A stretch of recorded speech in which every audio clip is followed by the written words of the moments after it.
Cuando Jesús dice yo soy la sabiduría, y ahí estaba yo creando con el Padre. Es interesante, ¿no? ¿Y qué fue lo que crearon? Crearon los cielos. Pero cuando hablamos de los cielos, debemos entender ese cielo que se le llama el tercer cielo, donde está el trono de Dios. Y al mismo tiempo, todas las criaturas celestiales. Todas. Ahí entran los ángeles, los arcángeles, los querubines, los serafines, todas las criaturas. Y hay una posibilidad que se le puede llamar teoría, que fuimos creados los espíritus nosotros. A mí me gusta, y aunque les digo yo me digan que no es así, a mí me gusta saber que mi espíritu fue creado en ese momento. Y que cuando Dios quiso en su momento, me dio cuerpo. ¿Y por qué? Porque al despedirme de esta tierra, dice allá el capítulo 12 de Eclesiastés, que regresaré, que volveré al cielo. Que mi espíritu volverá a Dios, quien lo dio. Y uno no puede volver donde no ha estado. Entonces, pero yo lo que quiero es que vea esa creación maravillosa. Qué lindo es ver que mi Dios con su Hijo, vamos a crear todas las criaturas para mi gloria, dijo el Señor. Y ahí entraron todos los ángeles. Pero vamos a crear también al hombre. Y así fue como el hombre fue creado, ¿no? Entonces, pero al mismo tiempo dijimos que Dios creó el universo. Todo lo que está descubierto por el hombre mismo. Todas las cosas. Y uno se queda sorprendido diciendo, pero el universo donde nos hablan de todos los planetas, ¿sí? Y qué raro que en toda la Biblia en ninguna parte aparece que Dios esté atendiendo, asistiendo a seres en algún planeta. Llámese Mercurio, Venus, Luna, que es un satélite del Sol. Llámese Neptuno, Plutón, Júpiter, todos esos planetas. No dice, pero sí dice Tierra. Como si Dios de todo el sistema prepara la tierra. Con todas las condiciones. ¡Oh, divino arquitecto! Con todas las condiciones para que viviéramos. El sol a una distancia que no nos pudiéramos quemar. A una distancia que no nos pudiéramos congelar. El oxígeno ahí está. La gravedad ahí está. Todo lo necesario ahí está en esta tierra. Todo. Para poner al hombre. Es maravilloso Dios. Ese es el Cristo que junto al Padre. Y por eso dice Juan, el evangelista, en el principio era la expresión, la voz, la palabra de Dios, el verbo. Era el verbo. Y el verbo, la palabra, era con Dios. Y finalmente, y el verbo era Dios. Es extraordinario, ¿no? Entonces quiero que hoy lo veamos ya en esta segunda etapa de estudio. Es al Hijo de Dios después de la creación. Y aquí quiero que procure memorizarse estos tres conceptos. Uno, el Hijo de Dios después de la creación. Dos, el Hijo de Dios desde el trono hasta la cruz. Y tres, véalo, el Hijo de Dios en su primer advenimiento, o sea, su primera venida. Y que veamos desde allá, desde el trono, por eso le llamo esto, del trono a la cruz, desde allá, todo lo sucedido, lo que se nos presenta en la Escritura. Todo todo ese trayecto, toda la información que las Escrituras nos dan de Él, puede llamársele anuncios, pero hay una palabra: profecía. Oh. Porque el Padre y el Hijo crearon al hombre, Adán y Eva. No sabemos nosotros que nuestro padre Adán y Eva cuánto tiempo pasó en el jardín con Eva sin pecar. No sabemos. Es más, algunos se atreven, algunos estudiosos, a decir que hasta pudieron haber hijos de Adán y Eva antes de pecar. Cuando usted oiga estas cosas, no se asuste. Todo ser humano tiene derecho a pensar, y eso se llaman teorías. Las teorías son teorías. Ahora, cuando ya se comprueban que así es, ya no es una teoría, es una verdad. Entonces, algunos dicen que en esos años, que cuántos años estuvo Adán con Eva, a lo mejor hubieron hijos. Yo no sé. ¿Y de dónde se toman eso, pastor? Del versículo que le dice Dios a la mujer. Ahora, cuando pecó, ¿verdad? Ahora vas a tener tus hijos con dolor. Y el gran pastor, predicador y apóstol en Guatemala, Otoniel Ríos Paredes, un hombre pensante. Dijo Otoniel, quiere decir que si Dios le dijo que iba a tener hijos con dolor, es porque los había tenido sin dolor. Teorías. Uno tiene que crecer y decir, cuando usted dice, posiblemente, tal vez no, tal vez sí, eso no le hace a usted ni más ni menos espiritual. Ahora, la Biblia no dice en ningún versículo, en ninguna parte. Pero lo que me interesa a mí es que, ¿cuántos años pasó Adán con Eva sin haber pecado? ¿Quién lo sabe? Nadie. Pero cuando pecaron, y eso sí ya lo sabemos, por la barbaridad que hizo el enemigo Satán, pecaron. Entonces, se dio un gran anuncio, pero tremendo. Pero anuncio extraordinario. Yo le llamaría quizás la primera gran profecía de mi amado que venía. Le dije, su primera venida, su primer advenimiento. Le dije del trono a la cruz. Se da este anuncio. ¿Quién lo dio? El Padre. ¿Y a quién se lo dijo? Al mismo diablo. Hoy léalo. ¿Puede leerme rapidito ahí Génesis 3:15? ¿Qué le dice el Padre? ¿Qué le dice Dios? Al mismo Satán que había cometido esa barbaridad de engañar a la pareja. Es Génesis 3:15. Y le dice el Padre a Satán: pondré enemistad entre ti y la mujer. Subraya. Y entre tu simiente. ¿Saben ustedes que Satán tiene su propia simiente, sus propios hijos? Su propia simiente. Y allá lo dice 1 Juan 3:8, los hijos del diablo. Y entre tu simiente, y claro, la cabeza de esa simiente se llama Anticristo. Y entre tu simiente y la simiente suya, la simiente de la mujer, el hijo del hombre. Enemistad entre tu simiente y la simiente suya. Y esta, la simiente de la mujer. ¿Y quién es la simiente de la mujer? El hijo del hombre, el hijo de Dios.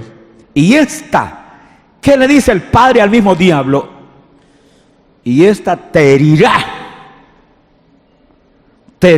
en la cabeza, y tú le herirás en el calcañar. Mis amados, esta es la noticia fulminante. relacionada con el Hijo de Dios que iba a venir a la tierra. Porque el Hijo de Dios ya había recibido la misión o la comisión o la misión de parte del Padre. El Padre ya le había dicho, en esa eternidad pasada vas a ir a la tierra. Hoy léase rapidito 1 de Pedro 1:20. ¿Quién destinó al Hijo de Dios? ¿Quién lo destinó para venir a la tierra? ¿Quién lo destinó para venir a morir, a redimir por nosotros? El Padre. Ahí dice 1:20 de 1 de Pedro. Destinado, ya destinado. Jesús, el Hijo de Dios, fue destinado por el Padre antes de la creación. Ahí dice antes que el mundo fuera. Antes de la creación. ¿Quién lo destinó? El Padre. ¿Para qué lo destinó? Para que viniera a la tierra. ¿Para qué lo destinó? Para que muriera por nosotros. ¿Para qué lo destinó? Para que derramara su sangre. Y al derramar su sangre nosotros íbamos a ser libres de la potestad de Satán y del pecado y de la muerte, del mismo infierno también. Entonces la gran noticia es lo que el Padre le dice al enemigo. Pero ahora yo quiero que se concentre. Si usted pudiera hacer mentalmente una especie de gráfica, veamos a Jesús a la par del Padre, antes de su primer viaje a la tierra, antes de su primera venida a la tierra, antes de venir del trono a la cruz. Solo imagine al Hijo de Dios, imagine al Hijo de Dios, junto al Padre. ¿Ya lo imaginó? Ahora, acuérdese de un versículo que está en Juan. Cuando Jesús le dice al Padre, estando Jesús aquí en la tierra, y le dice en el capítulo 17 y el versículo 5, Padre, glorifícame tú al lado tuyo con aquella gloria que tuve contigo antes que el mundo fuese. Esa gloria antes que la creación, antes, Padre, que creáramos todas las cosas, esa gloria, yo quiero volver a esa gloria. Él estaba aquí en la tierra. Entonces, ahora imagínese usted, del trono Él deja su trono, deja su gloria, deja todo. ¿Cuántos años, millones de años? Yo no lo sé, nadie lo sabe. Pero ya los preparativos estaban. Y ya el Padre le había dicho al diablo que iba a venir su Hijo. Pero ¿qué hizo el Padre? Comenzó a preparar una familia, un linaje, una raza. Y de Adán tuvo que darle a otro hijo. Porque usted bien sabe que Caín mató a Abel. Entonces Dios tuvo que darle a Adán un hijo que llamaba Set. Y de Set, de la descendencia de Set, nació Noé.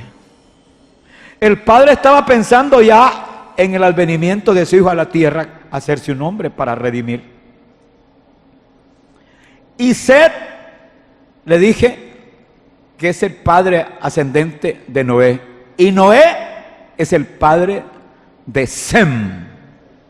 Por eso los israelitas de ese pueblo le llaman el pueblo semita. No es semita de comer, es de Sem. Y de Sem viene la línea genealógica. Y viene Abraham. ¿Qué era lo que estaba preparando el Padre? Una familia, un linaje, una raza, si le quiere llamar usted así, un pueblo. Y de Abraham viene su hijo Isaac, y de Isaac Jacob, y de Jacob 12 tribus, y de una de esas 12 tribus, Judá, viene David, el rey David, ese pastorcito campesino. A Dios le plació así. Y ya la historia de David la conocemos. Y de David viene la línea. Claro, fue algo duro para Dios, para el Padre, porque los reyes del sur, los de Jerusalén, algunos se portaron mal. Pero ahí venía la línea hasta que llegamos a José y a María. Y mire, de la descendencia de David, de la sangre de David, del linaje de David. Y tanto María, dice Lucas, y tanto José, dice Mateo, eran de la descendencia de David. Y vino Jesús. Mire cómo el Padre prepara todo para que su Hijo, nuestro Cristo, viniera del trono. ¿Hacia dónde? A la cruz. Ahí en la cruz se consumó el plan redentor. Pero ahora quiero que vea algo interesante, y es que nosotros podemos ver a Jesús en todos los libros del Antiguo Testamento. Yo no sé qué estaba pensando un pastor amigo que lo estimo mucho. Ojalá me esté viendo o oyendo. Él dijo, no anden predicando en el Antiguo Testamento, hombre. No anden predicando en el Antiguo Testamento. Si ahí solo historias. Ay, digo yo, qué ignorancia. Si ahí hay una riqueza tremenda. Ahí miramos a Jesús, al Hijo de Dios. Se va a dar gusto si usted no me falla estos estudios de los jueves. Vea ese panorama profético. El Padre quiere que su pueblo comience a esperar a su Hijo. Ya le expliqué que preparó el linaje, la familia. Pero ahora quiero que el Padre quiere que se empapen. Y el Padre va a hacer uso de figuras, de cuadros, figuras proféticas que se le llaman sacrificios de sangre, holocaustos. Ya va a aparecer ahí el Cordero. Pero antes de hablar del Cordero, quiero que ponga atención dos palabras. Repítelas conmigo. Símbolos. ¿No escuché? Símbolos. Y la otra palabra, tipos. Diga otra vez. Símbolos, tipos. Y para no equivocarme, yo tomé nota de algunas cuestiones sobre tipos y símbolos. Si usted quiere anotarlo, le va a servir. Símbolo puede definirse como cualquier cosa real y visible que representa algo invisible. Puede ser una cualidad o una realidad espiritual. Los símbolos pueden ser objetos, sustancias, colores, números y animales. Símbolos. Le voy a poner un ejemplo. Bueno, aquí hay animales, pero yo que un ejemplo antes que se me escape. Cuando usted va por la calle, ¿no? Puede ir a pie o manejando. Y en una casa ve listones o crespones o papeles o globos blancos. ¿Qué hay ahí? Boda. ¿Y eso qué es? Símbolo. Símbolo. Al nomás ver, ahí se están dando la grande, hay una boda. Pero resulta que más adelante están unos listones negros. También es símbolo. ¿Y allí qué hay? Una vela, un muerto. Símbolo. Los colores en la Biblia tienen un lenguaje. Pero más adelante usted ve unos listones rosados y todo. Dice, ahí está una quinceañera. Son símbolos. Eso estoy hablando de colores. Pero también hay animales símbolos. Por ejemplo,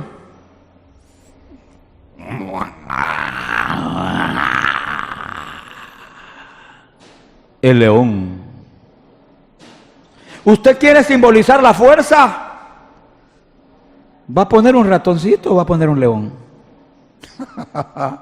El león, ¿verdad? Símbolo de la fuerza, ¿no? Y algunos le dirán también del valor. Los símbolos en los animales. Hoy entiende por qué cuando me preguntan a mi pastor, ¿cómo está? es que yo nací águila y siempre soy águila para volar alto. Eso es simbólico y eso es terapia personal. Yo no voy a decirle, ay hermano, ay, yo soy pijullo de esos que andan en el... No, yo nací águila para volar alto. Símbolo, alturas, visión. Vea que ricos son ricos los símbolos. Ajá. Pero imagínese usted otro símbolo, el agua. Oh, el agua es un símbolo ¿de qué? Mire, de que quita la sed, pero se aplica a la palabra de Dios y al Espíritu de Dios. Mire qué interesante. El Espíritu de Dios, la palabra de Dios, el agua fresca. Podemos decir igual que el fuego. Solo que hay que tener cuidado con esto porque los símbolos no siempre van a significar lo mismo. Por ejemplo, el fuego. Fuego, fuego, fuego es el que quiero. ¿De qué estoy hablando? Del Espíritu Santo de Dios. Pero hay un fuego de la ira de Dios. La prueba está en el pleno fuego de la prueba. Es otro fuego. ¿Se da cuenta? Pero también la carne. Desesperado. También eso es fuego. No siempre un símbolo va a hablar de lo mismo. Ese es el cuidado que se tiene que tener. No sé si les queda un poquito claro. El aceite, por ejemplo, es un gran símbolo. ¿De quién? Del Espíritu de Dios. ¿Le gusta o no le gusta? Bueno, hablemos de símbolos. Pero ahora hablemos de tipos. El símbolo no es lo mismo que el tipo, o el tipo no es lo mismo que el símbolo. Y oiga, si hoy un poco redundante. No todos los símbolos son tipos. No todos. Pero todos los tipos son símbolos. Pastor, ¿y cómo está eso? Haga un ladito los símbolos y quedémonos con los tipos. El tipo se diferencia del símbolo porque el símbolo nomás es momentáneo, es local, llamémosle así, en el momento. En cambio, el tipo trasciende. Y el significado de tipo, tupos, en griego, quiere decir marca, huella, pero sobre todo quiere decir sombra, figura. Si aquí tengo esta luz y pongo yo acá, oiga, me pongo acá a este lado mi mano, ¿qué se va a reflejar allá? Una mano. Pero esta es la mano, aquella nomás que es sombra. Entonces, eso es tipo, la sombra. Si yo veo aquí el cordero de Abel, ¿qué es eso? Sombra. Pero veo a Jesús en la cruz, esa no es sombra. Ese es el verdadero cordero. Entonces, los tipos se les llaman figuras o sombras. Aún puede decir marca o huella, ¿no? Pero el más aplicable es la sombra. Tipo. Los tipos bíblicos siempre van apuntando a Jesús. Y como este es el estudio, conozcamos a Jesús, entonces siempre, claro, se pueden aplicar en otras cosas, pero sobre todo a Jesús. Yo le pregunto, aquí va el examen ya. Cuando pecó Adán y Eva, Dios tenía que vestirlos porque estaban desnudos. Y había que vestirlos con cuero, con pieles. Probablemente murieron 2. Pudieron haber sido corderos o carneros, no sé si machos cabríos, pero pensemos que habían sido carneros, porque el cordero es muy chiquitito, ¿no? Póngale 2 corderos, ese sacrificio. Ahí hay una sombra, ahí hay una figura. ¿De qué? Es un sacrificio. ¿Por qué? Porque allí se derramó sangre. Digamos, esos 2 corderos fueron sacrificados, derramaron sangre para cubrir las vergüenzas de Adán y Eva. Entonces, ahí hay un tipo, ahí hay una sombra hacia el futuro, una figura. ¿Cuál es la sombra? ¿Cuál es el tipo? ¿Cuál es la figura? Dígamelo. ¿Ah?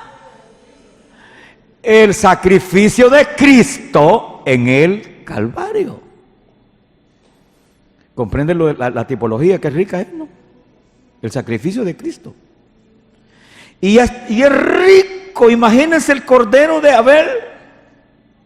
Porque Caín no tenía cordero, pero Abel sí. En ese altar, ese animalito derramó sangre. Ahí estaba un pequeño monte Calvario. Imagínense usted el altar que hizo Noé después que bajó del arca. Y vengan hijos y vengan mujer. Hicieron la celebración y presentaron el sacrificio de corderos. ¿Qué era lo que estaban anticipando? Aquellos animales sacrificados, aquella sangre derramada en ese altar. ¿Estaban anticipando qué? El sacrificio de la cruz, el sacrificio del Calvario, el sacrificio del Cordero. Eso es riquísimo. Pero imagínese usted que a mí me queda pero tan impactado. Ese sacrificio, ese tipología del capítulo 22 de Génesis, cuando el padre le dice a Abraham, sacrifícame a tu hijo, sacrifícamelo. Y dijo Abraham, está bien, tú lo mandas, tú me lo diste, tú me lo estás pidiendo. Y ahí va Abraham con su hijo. ¿Y sabe cuántos años tenía Isaac? 12 años. Papá, vamos al monte, allá, a sacrificar. Ya sabía de los sacrificios. Pero yo veo que llevamos todo aquí. Llevamos el cuchillo, llevamos la leña, pero no llevamos el cordero. Como Isaac no sabía. ¿Y qué le contestó Abraham? Hijo, Dios se proveerá de cordero. Tranquilo. Y cuando llegaron al lugar, al monte Moria, y nada. Yo no sé si Abraham esperó media hora, 1 hora o cuánto. Y nada. Pues me imagino que le dijo, mira hijo, aquí vas a tener que, bueno, hacer lo que yo te diga. Mire. Lo amarró, porque me imagino que lo debe haber amarrado. Lo ató, o no sé. Pero sí sé que el muchachito, 12 años, adolescente, mire, no se movía. Y viendo a su padre Abraham, que tenía el cuchillo, ya para descargarlo. Un cipote de ahora sale corriendo y deja al papá lleno. Pero Isaac era obediente. Ahí hay un cuadro exacto. Ahí hay un tipo exacto. El Padre y el Hijo. Cuando Abraham iba a asestar ya el golpe,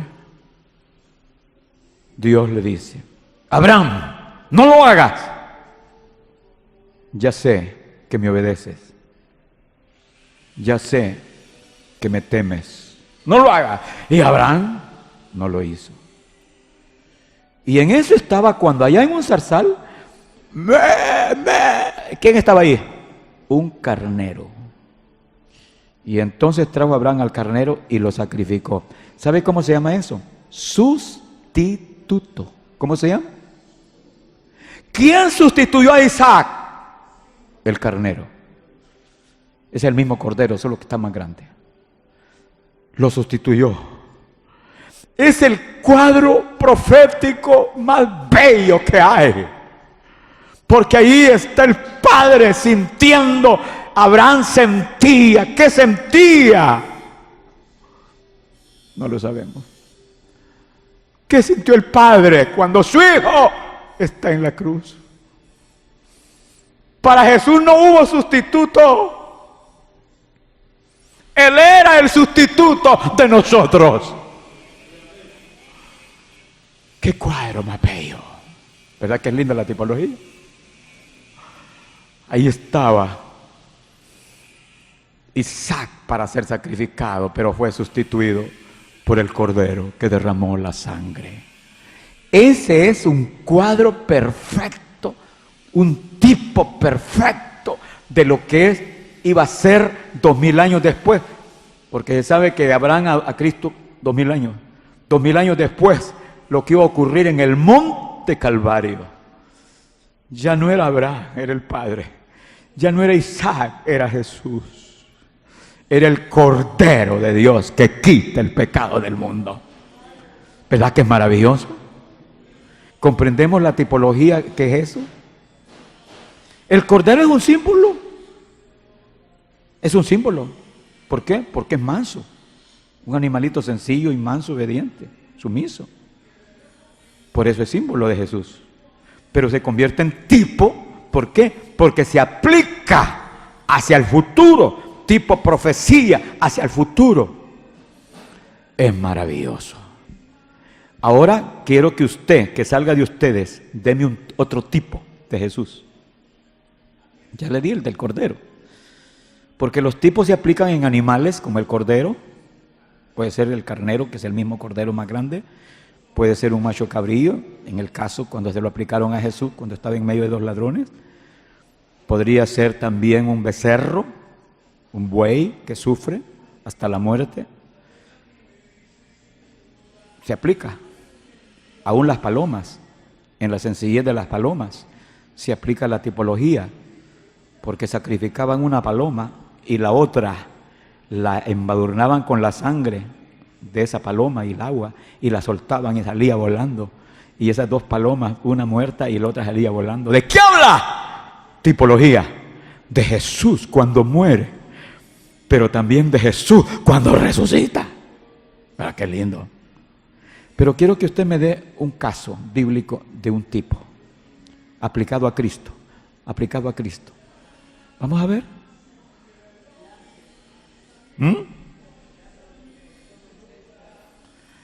Vaya, mi hermano está hablando del árbol. Me gusta. Cambiemos entonces, ya no es una tipología aplicada a un animal como es el cordero, sino a un árbol. El árbol de la vida dijimos que es figura de quién, tipo de quién, de Cristo, porque era de donde iban a comer para vivir eternamente. Ajá, el árbol de la vida. Pero cuando Cristo iba con la cruz dijo, ay, si esto hacen en el árbol verde, que era Él, que no harán en el árbol seco, que somos nosotros.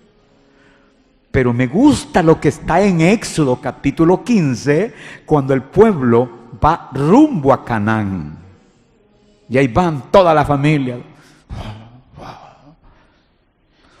tomando agua. Y ya al segundo día ya no había agua. Y al tercer día se acabó el agua. ¿Y qué hacemos? Agua, agua, agua, agua. Por allá se ven unos matorrales. A lo mejor ahí hay agua. ¡Vamos! Y encuentran agua por todos lados. Aquello no. Estaban amargas, indigeribles. Qué serio el problema. Ahí pudieron haber muerto todos. Era más de 1 millón de gente, ¿no? Pero ¿qué le dijo cuando Moisés se tira? Padre, ¿y ahora qué hago? ¿Qué le dijo Dios? Mire qué linda la tipología. ¿Qué le dijo Dios? Ahí está ese árbol. Había un árbol. Córtalo. derrámalo, oiga, y échalo a las aguas, y las aguas se van a endulzar. Y entonces Moisés ordena: corten ese árbol, y lo cortaron. ¿Usted cree que si el árbol hubiera sido una persona natural como nosotros, no hubiera dicho: ¡ay, las heridas! ¡Ay, ay, ay! Y murió el árbol. Figura, tipo, sombra de mi amado, que iba a ser herido por nuestros pecados. Herido. Mi Cristo, el árbol de la vida, fue herido. Óigame, y por sus heridas nosotros hemos sido salvados, curados, sanados, liberados, saciados. Y es Él, con su muerte en la cruz, que ha endulzado las aguas de nuestra vida. Porque sin Jesús estamos mal, rumbo al mismo cementerio o al mismo infierno. Pero con Cristo está la vida. Mire la figura del árbol.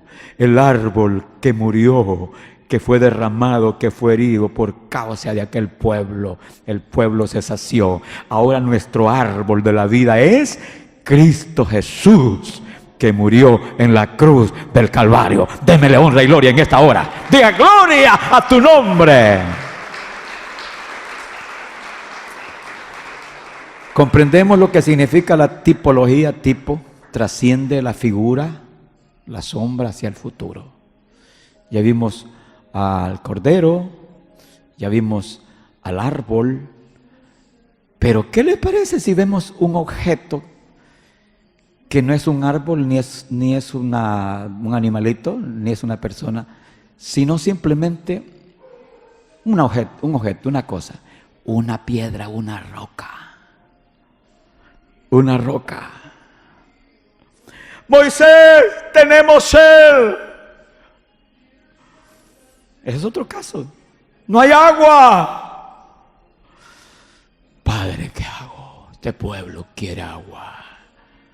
¿Qué le dijo? ¿Qué le dijo? Toca la roca. Toca la roca. Porque ahí no podemos explicarlo. Ahí venía una roca, siempre aparecía ahí la gran roca. Toca la roca con tu vara y ella va a dar sus aguas. Y ya vino. ¡Pah! ¡Pah! Se abrió la roca y comenzó a fluir. Y la gente bebía y bueno, y se bañaban y todos felices. ¿Y qué dijo Pablo allá en 1 Corintios 10? Y la roca que les seguía, y la roca que les daba agua, era Cristo. ¿Le parece? ¿Verdad que bellísimo? Este es un lenguaje en la Biblia. Por eso le digo yo, decir que en el Antiguo Testamento no está Jesús o que... No, hombre, eso, qué lástima perdérselo. Me fascina. Porque la roca no solamente se presentó ahí en ese caso para satisfacer su sed, sino cuando Jacob huía para los de su familia. Ay, qué sueño, dijo, y se acostó y puso en su cabecera una piedra, una roca. Y comenzó a soñar, mire que ángeles que subían, ángeles que bajaban. Y al día siguiente dijo, esta roca no es cualquier roca. Y para que no se me vaya a confundir con las otras, le voy a echar aceite. Porque como yo voy a regresar, digo, y cabal, a los 20 años regresó. Y como el aceite se penetra, que pueden pasar los años y la piedra está ahí, aceitosa. Entonces, ¿de qué habla?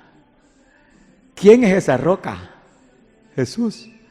Pero no es una roca común y corriente, es la roca ungida. Y la unción que fue sobre la roca es la unción que fue sobre Jesús. Él es la roca ungida. Todos sabemos que Cristo es la roca, la piedra, donde se levanta el gran edificio. En esa piedra angular es Él. De ahí se levanta el edificio que se llama iglesia. Y sobre Él están las otras piedras, que son 12 piedras, que son los 12 apóstoles. Y sobre los apóstoles están las pequeñitas piedras que Pedro nos llama a nosotros piedras vivas. ¿Es hermoso o no es hermoso? ¿Le gusta lo que se llama tipología? ¿Vemos a Jesús en la tipología? ¿Lo vemos o no lo vemos? Esa es una riqueza, ¿no? Podemos verlo en estas cosas como la roca, podemos verlo en la roca que dio el agua, pero también podemos verlo en el pan. El maná. Oiga, qué lindo. No había que comer, pero caía del cielo el pan del cielo, el maná. Y el pueblo a buena mañana iba a recogerlo. Y utilizaban los morteros, o sea, los molinos para armar, yo no sé si pan o tortilla, que era lo que hacían, pero era comida. ¿A qué hora lo buscaban ese pan? ¿Lo recogían? Ahí por las 10 de la mañana. No, a las 8 tampoco. Antes que saliera el sol. Porque el sol lo derretía y entonces ya no se podía. Antes que saliera el sol. Y si Jesús es el maná, ¿a qué horas tengo que buscarlo para alimentarme de Él? Antes que salga el sol. Con las rodillas dobladas, abrázalo, abrázalo. Y dígale, tú eres mi pan cotidiano. Tú eres mi pan de vida. Lo adoramos, lo adoramos. Vemos la tipología en la persona de Jesús. Nos deleitamos en la roca, en el pan, en el agua, en la nube, ahí es el Espíritu Santo también. Pero no sé qué tiempo me queda, 5 minutos. En las personas, ya dijimos que Isaac es un tipo de Cristo, pero hay un tipo también muy lindo y es José. José. ¿Por qué José? Porque José fue envidiado por sus hermanos. Cristo fue envidiado por sus hermanos. Pero también José fue vendido. ¿Con cuántas monedas? 30, ¿verdad? Bueno, yo averiguo si son 20 o 30, pero fue vendido igual que Jesús. Jesús fue vendido por 30 monedas. Ajá. Pero también José fue muerto, simbólicamente. ¿Cómo fue eso, pastor? Vinieron los hermanos y dijeron, vamos a llevarle esto a mi papá, a Jacob, la túnica. Le vamos a decir que una fiera lo mató. ¿Y sabe qué hicieron? Mataron un cabrito y toda la sangre del animalito la embadurnaron a la túnica y se la llevaron a Jacob. Tu hijo, le dijeron, murió. Tu hijo lo mató una fiera. Y aquel anciano Jacob lloraba inconsolablemente. Para Jacob en ese momento, su hijo era muerto. Es una tipología aplicable para Cristo. Cristo fue envidiado por sus hermanos judíos, o hebreos, o israelitas. Cristo fue vendido por sus hermanos. Pero mire qué lindo es mi Cristo. Fue matado. Pero mire qué lindo es mi Cristo. Así como José perdonó y alimentó a sus hermanos, así mi Jesús perdonó y perdona a su pueblo y alimentó a su pueblo. ¿Verdad que es precioso? Mis amados, yo quiero que usted se enamore. Si el Señor nos permite el jueves, vamos a verlo a Él en otras figuras. Tal vez no figuras en este caso. Le voy a dar un anticipo. La Biblia habla del varón que le apareció a Jacob y le dijo, no te suelto. Era Jesús. Del varón que le apareció a Josué con una gran espada. Era Jesús. De ese varón con 2 ángeles que fue a la casa de Abraham, era Jesús. El fin es que usted vea a Jesús por todas partes. Más adelante entraremos ya a la profecía propiamente cuando a Él lo anuncian. Yo quiero que usted lo abrace converse con Él, platique con Él y dígale: te amo, te amo, te amo, mi Jesús. Voy a seguir predicando hasta que Cristo venga. No hay nada en este mundo que valga la pena mirar.